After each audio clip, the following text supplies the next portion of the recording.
that many times I'm sure that we've all taken time just to stop and reflect many times when we hear what's happening in the news or read the newspapers.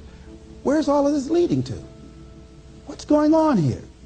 And so I think that now more than ever, we must begin to look at what are the things that we can do that would put us on some firm footing in life, that will enable us to do some things and use some powers that we have, that many of us go through life never ever discovering that we have those things going for us.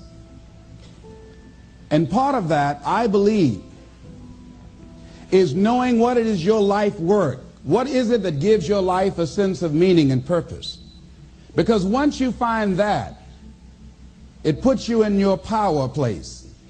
See, if you know what your life work is, I encourage you to start working on it. If you can't do it all at one time, do just a little bit of it. And if you don't know what it is that you showed up to do, if you don't know why you're here, I encourage you to find out what your purpose is here. What is the meaning of your life? What will be different? Have you ever asked yourself that question? I've done that. I remember coming from a friend of mine's funeral, and I was reflecting on how much time I had left.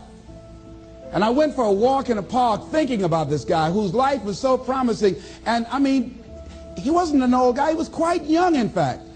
And I thought about all of the things that he said he was going to do, and he never got a chance to do those things. And I started thinking about my own life and how much time I had left to do the things that I would like to do. And at that time, I wasn't sure what my life purpose was, what my life's work was. I wasn't sure about it at that time. And I thought about it quite a lot. I had some idea, but I wasn't convinced. That I don't think I felt worthy. I didn't believe that it could be me to do this kind of work that I'm doing right now. And I say to you that if you begin to take a conscious effort to find out what it is that you're supposed to do, I say that it can literally save your life. I said that it can literally save your life. 85% of the American public, according to recent studies, are going to jobs that they hate, working on jobs that do not challenge them. They get sick thinking about going. Because, see, when you go to a job and you already know how far you can go, you can already see that proverbial glass ceiling. See, when you're going someplace and you already know how much you're going to make, you already know how far you can go, you're in a dead-end position. It erodes your self-esteem. It lowers your sense of yourself. It creates an inner turmoil.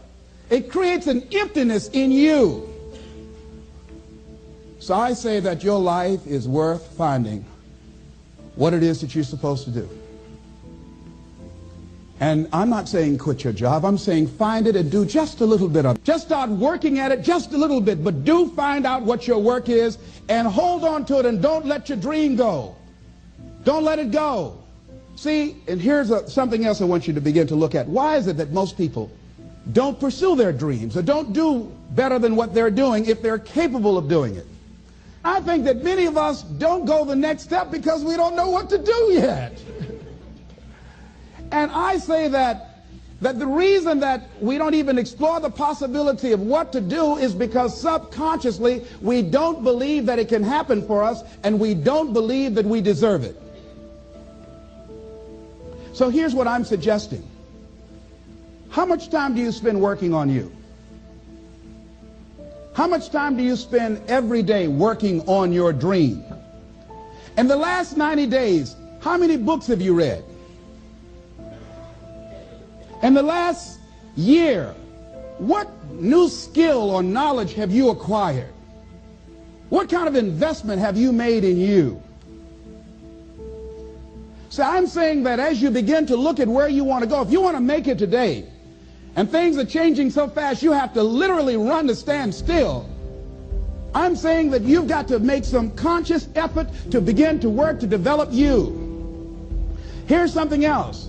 Most people are not living their dreams because of fear, ladies and gentlemen. Fear, limited vision, and lack of self-esteem. is what keeps most people doing things they don't want to do. The same reason that people stay in relationships where they're abused or they're unhappy or it's unfulfilled